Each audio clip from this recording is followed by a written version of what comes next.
नमस्कार मित्रांनो, मी सावित्रीबाई ज्योतिराव फुले या मालिकेच्या 20 एप्रिलच्या भागामध्ये. आता मित्रांनो, इकडे पाटील खूप चिडलेले असतात आणि तेव्हा सावित्रीची आई त्यांच्या मागे मागे येते आणि म्हणते, "अव धनी ऐका की." तर तेव्हा पाटील म्हणतात, "काय ऐकायचं, काय ऐकायचं सांगा की. माझी पोरगी आलेली नाही ही आणि ही आपली लेक नाही सावीची आई." तर तेव्हा सावित्रीची आई सुद्धा म्हणते, "वय बदलली, आलंय ध्यानात, पर बोलायचं कसं?" तर पाटील म्हणतात, "माझ्या सावीसाठी आबाचा शब्द शेवटचा असायचा. कवा ओलांडला नाही माझ्या पोरीनं त्यो. आणि हिनं ऐकलं नाही हो माझं. आबांचं ऐकलं नाही हिनं. आणि जिथं आता पोरगीच आपली राहिली नाही, तर मग जिथलं माणूस जिथल्या तिथं गेलेलं बरं का नाही?" तेव्हा सावित्रीची आई म्हणते, "नाही खरं आहे, पर तोवर दुखवू नका. रागाच्या झेटेत काय नाही ते बोलू नका. जीव लावायला आली आहे माहेरी. अजून तिला काय काय खायला बी करून घालायचं आहे." तर तेव्हा पाटील म्हणतात, "ऐका सावीची आई, तुमचा जीव तुटल. एक ध्यानात घ्या, ही लेक आपली लेक माहेरनं आलेले नाही. पुण्यासनं शिकलेली बाई आली आपल्या घरात. आणि शिकलेली बाई म्हणजे जळता निखारा.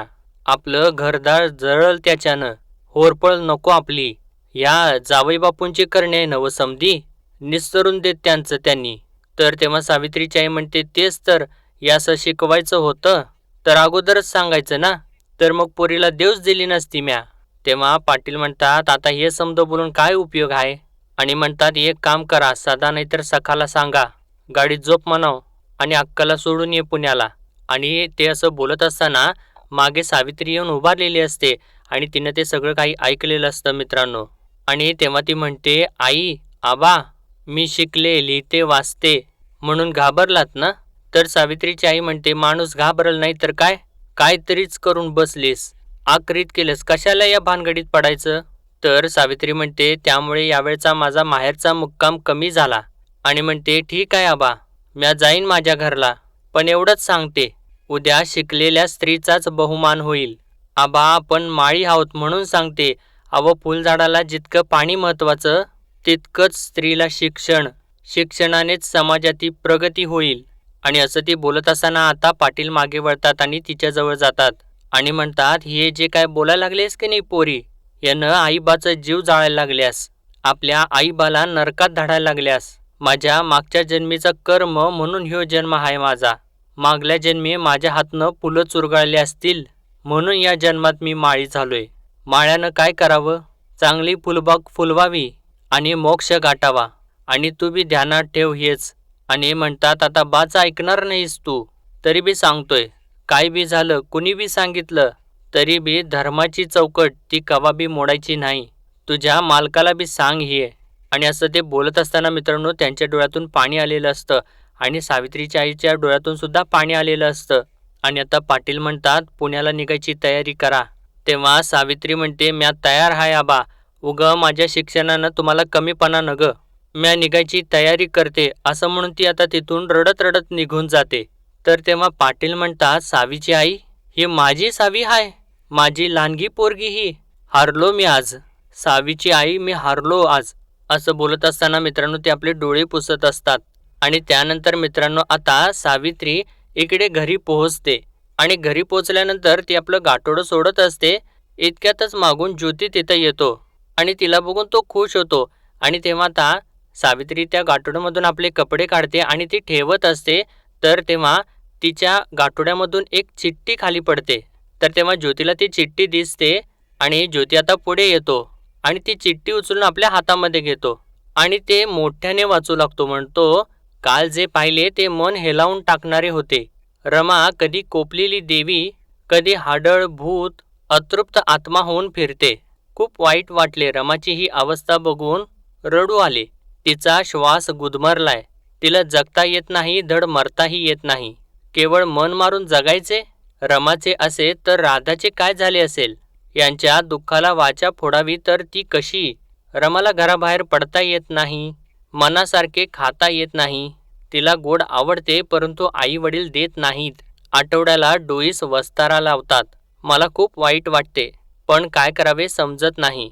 राधा चितेवरून उतरली, पण ती रोज जळत असेल का?" असं तो सगळं काही वाचत असतो आणि सावित्री त्याच्याकडेच बघत असते. आणि ते वाचून झाल्यानंतर ज्योती आता तिला विचारतो, "हे तू लिहिलंस?" तर तेव्हा सावित्री वय असं म्हणत त्याच्या समोर येते आणि म्हणते नायगावात जे पाहिलं ते कागदावरती लिहावंसं वाटलं. तेव्हा ज्योती म्हणतो जर मनात एवढं वादळ साचलं असेल तर ते कागदावर उतरवायलाच हवं. हे काम अर्धवट सोडू नकोस. कागद घे आणि पूर्ण कर. तर तेव्हा सावित्री म्हणते अहो पण. तर तेव्हा ज्योती म्हणतो पण परंतु किंतु हे काही डोक्यात ठेवू नकोस. लिही असं म्हणून तो कागद परत तिच्या हातामध्ये देतो आणि सावित्री आता तो कागद परत आपल्या हातामध्ये घेते आणि लेखणी घेऊन ती लगेचच लिहायला बसते. आणि ज्यावेळेस ती लेखणी हातामध्ये घेत असते तर तेव्हा आता तिला आबांचे शब्द आठवतात. ते म्हणालेले असतात काही बी झालं किती बी झालं कोणी बी सांगितलं धर्माची चौकट ती कवा बी मोडायची नाही आणि तुझ्या मालकाला बी सांग हे. तर तेव्हा आता ज्योती तिच्या मनातलं बरोबर ओळखतो आणि म्हणतो काळजी करू नकोस तुझ्या वडिलांना त्यांचा फेटा खाली ठेवण्याची वेळ येणार नाही. लिही. तर तेव्हा आता सावित्री लेखणी हातामध्ये घेते आणि कागदावरती लिहायला सुरुवात करते आणि ती लिहित असते ही स्त्रीची अवहेलना आहे. हे छळवाद आहे. लोकांनी मेल्या नवऱ्याची काळजी. स्वर्गी त्याला त्रास होईल म्हणून स्त्रीला जितेपणी मरण यातना दिल्या जातात. भयंकर आहे हे. हे कुठंतरी थांबलं पाहिजे. आणि असं ती सगळं काही लिहित असते मित्रांनो. आणि ज्योती तसाच तिच्या समोर उभा राहिलेला असतो आणि पुढं ती लिहिते विदुर पुरुषांना जसं सगळं काही सुख उपभोगण्याचा अधिकार आहे तोच नियम स्त्रीला का असू नये. आता पुरुष स्त्रीचं जे काही आहे ते समद अधिकारानं घेतो. म्हणतातच ना स्त्रियांचं जे पुरुषांचं आणि पुरुषांचं त्याचं काय ते बदललं पाहिजे. आणि मित्रांनो आता सावित्री ते सगळं काही लिहून पूर्ण करते आणि तेव्हा ज्योती तिच्याकडेच बघत असतो. आणि त्यावेळेसच मित्रांनो आता सावित्री जी असते ती आपल्या चेहऱ्यावरती तो कागद धरते आणि ज्यावेळेस ती आता कागद तो खाली घेते तर तेव्हा मित्रांनो ती आपली आता सावित्री माई झालेली असते. म्हणजे मित्रांनो त्यांनी आता मालिकेमध्ये एक फार मोठा काळ लोटलेला आहे आणि ते मित्रांनो आता सावित्री माई पुढे येते आणि तेव्हा ती आता म्हणते मालक हे बघा बरोबर आहे का. आणि तेव्हाच मित्रांनो आता इकडे ज्योती जो असतो तो आता आपले महात्मा ज्योतिराव झालेले असतात आणि ते म्हणतात बरोबर तर आहेच पण तुम्ही शिकलात म्हणून ही वेदना कागदावरती उमटली. हे माझ्यासाठी जास्त प्रेरणादायी आहे. आणि ते असं म्हणत असताना सावित्री माई हसत असते. तर इकडे मित्रांनो आता त्यानंतर दादा आणि ज्योतिरावांची आई तिथे बसलेली असते. तेव्हा दादा म्हणतात खरं सांगायचं तर लई काळजी वाटायची पण आज समाधान आहे. तर ज्योतिरावांची आई म्हणते अहो तसंच असतं. बाग फुलवायची तर किती कष्ट घ्यावे लागतात.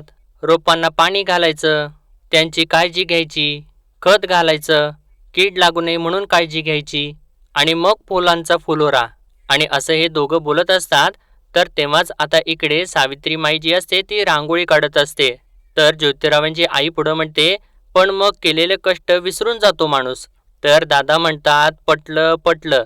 आणि तेव्हा आता इकडे सावित्री माई रांगोळीमध्ये आता रंग भरत असतात आणि इकडे आतमध्ये आता ज्योतिराव फेटा बांधून तयार होतात. आणि समोरच आता त्यानंतर कपाटामध्ये भरपूर सारी पुस्तकं असतात आणि त्या पुस्तकांच्या वरून ते आता हात फिरवत असतात आणि त्यानंतर सावित्री अशी हाक मारतात आणि तेव्हा सावित्री माई लगेचच आले असं म्हणून आतमध्ये जाते.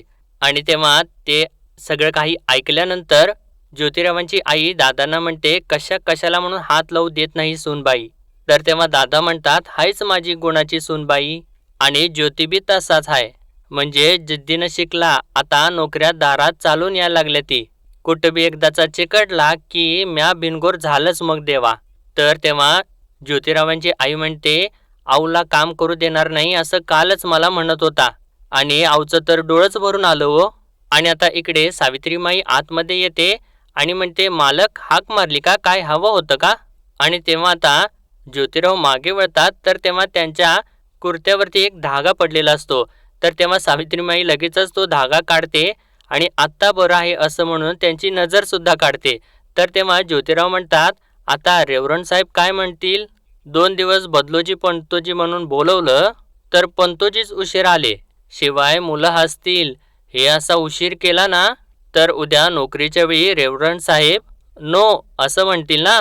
तर तेव्हा सावित्रीमाई म्हणत असते आहो पण मी असं ते बोलत असते. तर तेव्हा ज्योतिराव हसतात आणि म्हणतात येतो आणि हसत हसत ते तिथून निघून जातात. तर तेव्हा सावित्रीमाई सुद्धा हसत असते.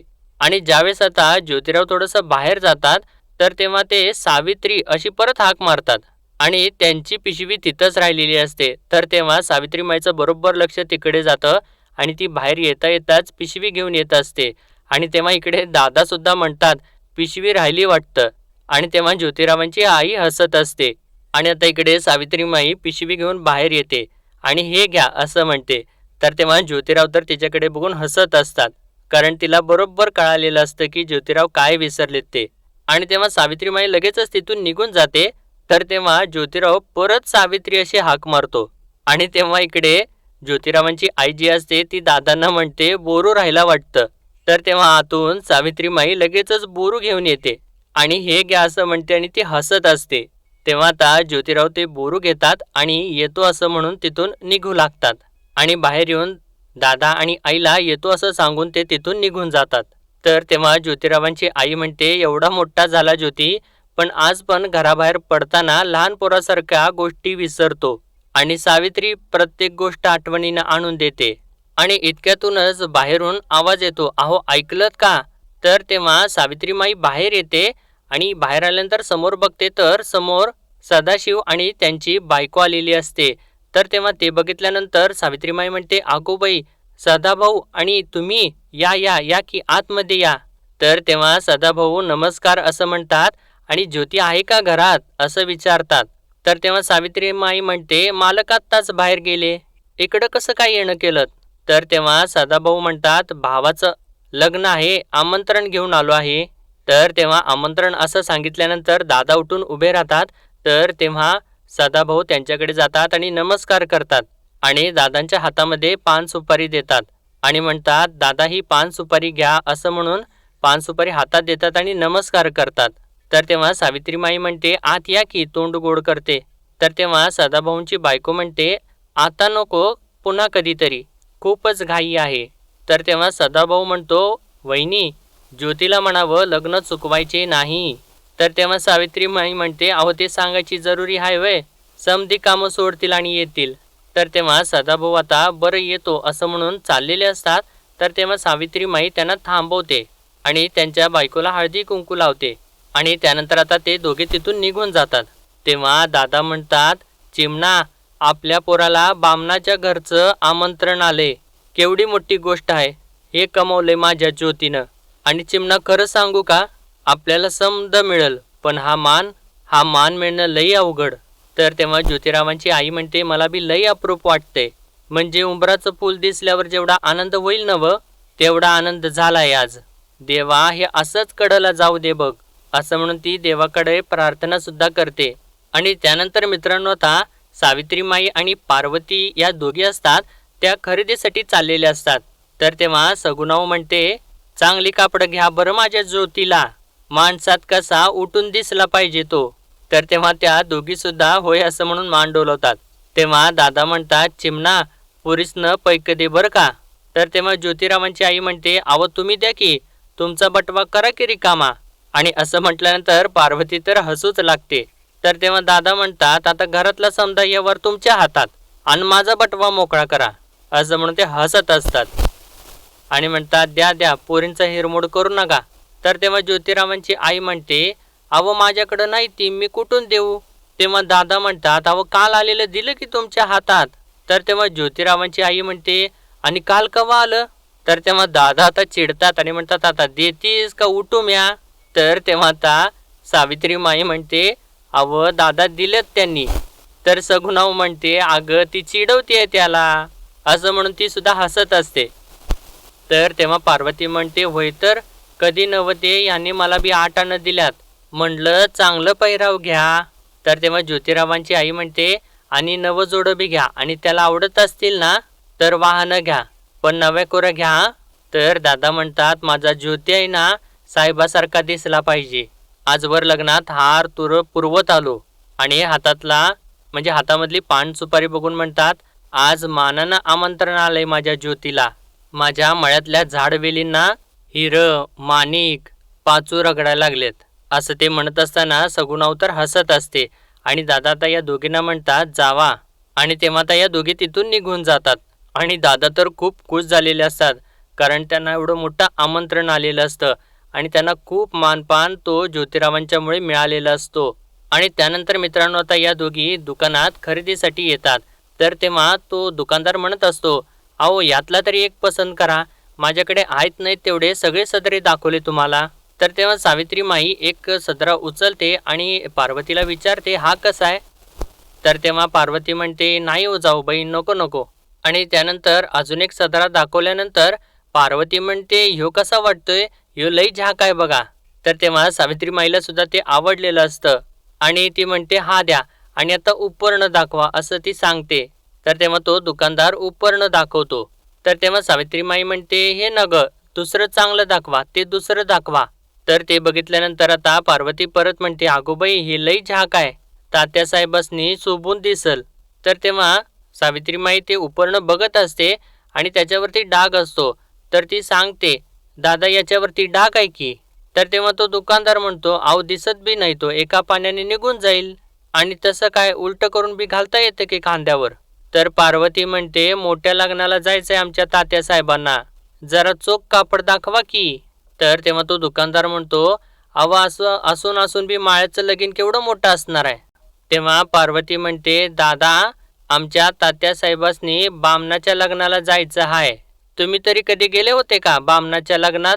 तर तेव्हा तो दुकानदार म्हणतो, आम्हा तात्याला कोण बोलवणार असल्या लग्नात? तात्यासाहेब म्हणजे तेच ना, ते 7वी पास झालेत ते. तर तेव्हा पार्वती म्हणते, होय तेच आमचं तात्यासाहेब.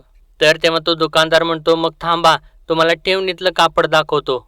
आणि त्यानंतर तो एकदम सुंदर असं कापड सावित्री माईच्या हातात देतो. आणि आता सावित्री माई म्हणते, आता कसा शिल्कीतला माल बाहेर निघाला? तर तेव्हा तो दुकानदार म्हणतो, अहो आम्हाला बी धर्मानेच धंदा करावा लागतो, मांग महार चांबारांना तर नवीन कापड द्यायची मुभाच नाही आणि कुणभटांना द्यायचं म्हटलं तर हलक्यातलं द्यावं लागतं, चांगली कापडं विकण्याची मुभाच नाही. आणि त्यानंतर म्हणतो, थांबा धोतर बी बदलून देतो. तर तेव्हा पार्वती म्हणते, कधी एकदा घरी जाऊन तात्यासाहेबांनी दाखवलं असं झालं असेल ना जाऊबाई? तर तेव्हा सावित्री माई तर हसूच लागते. तर पार्वती म्हणते, असू द्या असू द्या, नवरा नटवताना मजाच वेगळी असते बघा. नटलेला नवरा बघून बाईच्या डोळ्याचं पारणं फिटतं आणि म्हणते, आज जणू होईलच बघा. तर तेव्हा सावित्री माई लाजूच लागते आणि म्हणते, अहो माणूस का तरी बघा की जरा. तर तेव्हा पार्वती म्हणते, कोणीतरी लाजलं जणू बघा, असं म्हणून ती हसू लागते. तर मित्रांनो आता इकडे ज्योतिराव घरी आलेले असतात आणि त्यांच्या हातामध्ये पुस्तक असतं, पण ते कुठल्या तरी विचारात हरवून गेलेले असतात. तर तेव्हा सावित्री माई तिथे येते आणि विचारते, मालक कसला विचार करताय? तर ज्योतिराव म्हणतात, सावित्री सदाशिवनं मोठ्या मनानं लग्नाचं निमंत्रण तर दिलंय, विचार करतोय काय करावं. तर तेव्हा सावित्री माई म्हणते, काय करावं म्हणजे? जायचं जायचंच. तर तेव्हा आता ज्योतिराव उठतात आणि म्हणतात, सावित्री माझं एक मन म्हणतंय जायचं, पण दुसरं मन म्हणतंय नको जायला. कसं आहे, आत्तापर्यंत आपल्यापैकी जे कोणी ब्राह्मणांच्या लग्नाला गेलेत ते हार फुलं घेऊन गेलेत, गजरे माळा घेऊन गेले, ते जाणं वेगळं, पण पाहुणा म्हणून जाणं वेगळं. शिवाय मी अजून स्वतः कधी ब्राह्मणांच्या लग्नात गेलेलो नाही, अशा समारंभात वावरायची मला सवय नाही. बरं सदाचं ठीक आहे, तो मित्र आहे आपला, पण इतरांना शिवता शिवत व्हायची नाही हे कशावरून? तर तेव्हा सावित्री माई म्हणते, अहो कसली शिवता शिवत, ते पण 7वी पास इंग्रजी माणसाची. तर तेव्हा ज्योतिराव म्हणतात, सावित्री ब्राह्मण देव रस्त्याने चाललेले असताना बाकीच्यांना बाजूला व्हावं लागतं. तर तेव्हा सावित्री माई म्हणते, हां तेव्हा तुम्ही कोणीच नव्हता, पण आज पुण्यात सगळ्यात जास्त शिकलेले आहे तुम्ही. तर तेव्हा ज्योतिराव थोडंसं हसतात आणि म्हणतात, सावित्री कोण किती शिकला यापेक्षा कोण कुठल्या जातीत जन्माला आला याच्यावर त्याचं श्रेष्ठत्व ठरतं या पुण्यात. आणि असं त्यांनी म्हटल्यानंतर आता सावित्री माईला तर धक्काच बसतो. तर मित्रांनो आजच्या भागामध्ये एवढंच आणि पुढील भागामध्ये आपण पाहणार आहोत.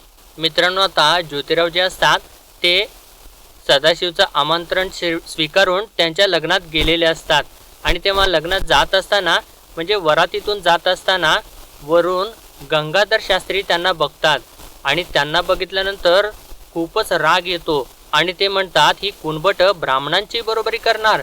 आणि त्यानंतर ते आदेश देतात आणि आदेश दिल्यानंतर त्यांचे जे चेले असतात ते लगेचच खाली येतात आणि खाली येऊन मागून चक्क ज्योतिरावांना लाथेने मारतात आणि त्यांना खाली पडतात आणि त्यानंतर त्यांचे दोन्ही पाय पकडून जोराने खेचू लागतात आणि आता हे दोघं जे खाली आलेले असतात ते ज्योतिरावांना घसटत त्या वरातीमधून बाहेर काढतात. शिवा म्हणून एक जण असतो तो आता इकडे घरी जातो आणि दादांना हाक मारतो. तर तेव्हा दादा बाहेर येतात आणि काय झालं रे शिवा असं तर तेव्हा तो शिवा जो असतो ते सगळं काही दादांना जे काही घडलेलं असतं ते सगळं काही सांगू लागतो आणि ते ऐकत असताना आता सगळ्यांना खूप मोठा धक्का बसतो. तर तेव्हा आता सावित्री माई लगेचच राजारामना म्हणतात अण्णा चला. तर तेव्हा ती पुढं लगेच धावतच सुटते. तर तेव्हा राजाराम त्यांच्या मागे मागे जात असतात आणि ते सांगायचा प्रयत्न करत असतात सावित्री ऐक असं करू नको सावित्री थांब.